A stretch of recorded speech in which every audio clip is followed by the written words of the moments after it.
Waziri wa Viwanda na Biashara Daktari Suleiman Jafo amezielekeza Tume ya Ushindani na Shirika la Viwango Tanzania TBS kushirikiana na kusimamia ubora wa udhibiti wa bidhaa zinazozalishwa nchini na zinazotoka nje ya nchi. Waziri Dr. Jafo ametoa maelekezo hayo katika maadhimisho ya kitaifa ya siku ya kudhibiti bidhaa bandia duniani iliyofanyika jijini Dodoma, ambapo amesisitiza kuwa ni muhimu kwa bidhaa za ujenzi na bidhaa za afya kukidhi viwango vya ubora ili kuhakikisha usalama wa mtumiaji.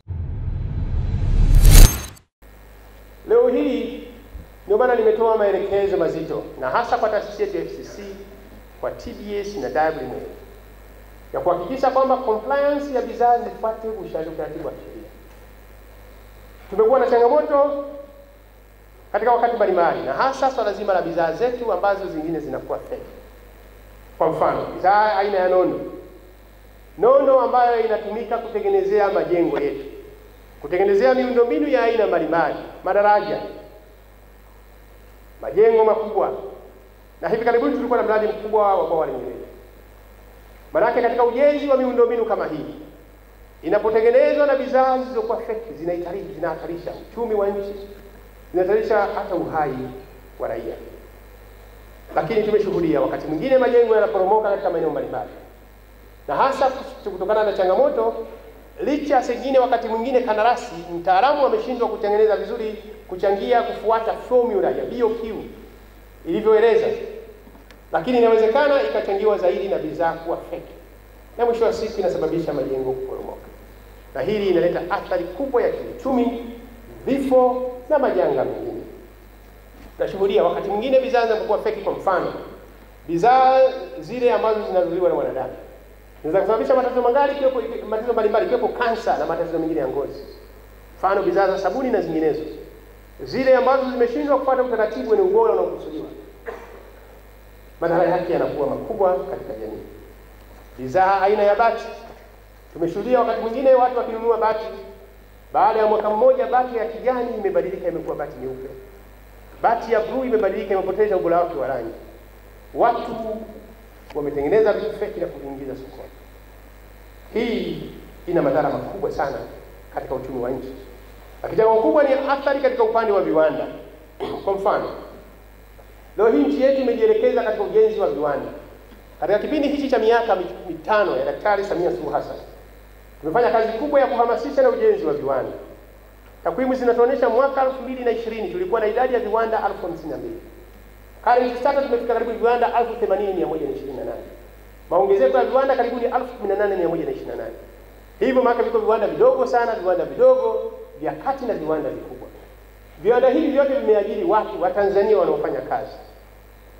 Tunapoingiza bidhaa zilizokuwa zimepoteza ubora katika nchi yetu, madhara yake ni makubwa sana. Kwanza, kupoteza ajira; pili, kuharibu uchumi wa nchi yetu; na tatu, kusababisha viwanda vingine vikakosa kufanya kazi kabisa. Na hili ndio jambo kubwa. Swala zima leo tunapoadhimisha siku hii leo, tutafakari kwa kina jinsi gani sote kwa pamoja tutakuwa kama wajumbe wa kuona kwamba sisi ni mabalozi wa kwanza kuhakikisha nchi yetu tunailinda na kuwa na bidhaa zilizokuwa sahihi.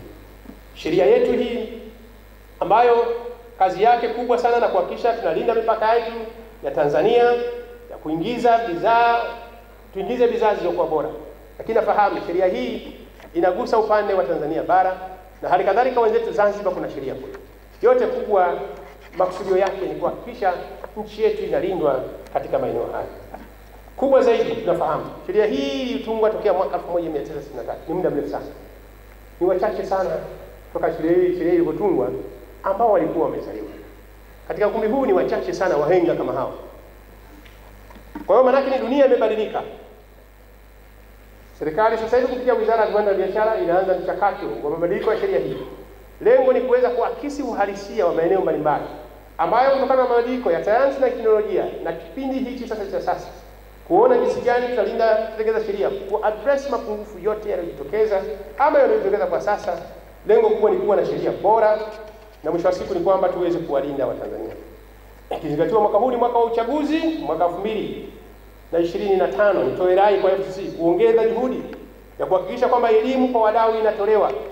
Elimu ya uchaguzi na elimu yetu kubwa ya kulinda bidhaa na kutengeneza bidhaa zilizokuwa bora kwa ajili ya Watanzania. Endeleeni kutoa elimu. Ninafahamu kwamba changamoto kubwa wakati mwingine ni swala zima la elimu. Utakuta wakati mwingine watu tunanunua bidhaa hata bila cross check vizuri. Tulienda pale kuangalia piston ya pikipiki. Piston zile mbili zote ukiziangalia zinafanana. Bila kuwa na uelewa huwezi ukagundua kipi ni kipi. Na hili Gakuri alisema kule halmashauri kwetu watu hawezi kujua. Na hili ni waagize FCC. Naweza mkasikiria program tukaangalia best approach ya kufanya vipi ili mradi kufikia maeneo mengine, na hasa katika upande wa elimu na hasa mamlaka zetu za serikali za mitaa. Na huko ndo walaji wapo. Kwa hiyo FCC endeleeni kutoa elimu hii.